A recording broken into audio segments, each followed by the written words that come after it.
as a Muslim who loves and adores and follows the teachings of Jesus, will I be punished or go to hell if I don't follow your idea of what Jesus was or what he taught according to Christianity?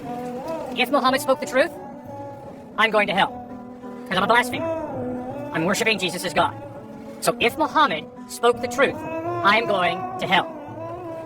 If Jesus spoke the truth, that he's God in human form who bled and died on a cross to forgive me and to give me eternal life, if Jesus spoke the truth, I'm going to heaven, because my faith is in him. Why would I choose to trust Jesus instead of Muhammad? Because although I have a great deal of respect for Muhammad, like one of the 5 pillars, give alms to the poor, I obviously respect that. I obviously respect the way Muhammad believed that Jesus was born of a virgin, lived a sinless life, ascended to heaven, is coming back a second time. I agree with all of that. Muhammad made a crucial mistake. He denied the deity of Christ.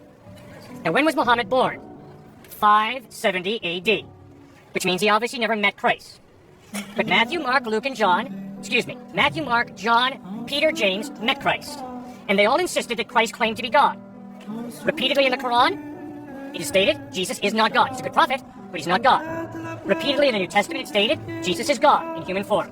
Now, I have a decision to make. Who am I going to trust? A man who lived 500 years after the fact? Or people who lived during the life of Christ, met him, and talked with him? Sir, when it comes to historical knowledge, that's a no-brainer for me. I will always try and go back and connect with the eyewitnesses to be my primary source of information about any historical person.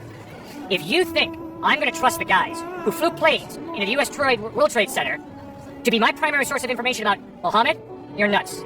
I think that's bigotry.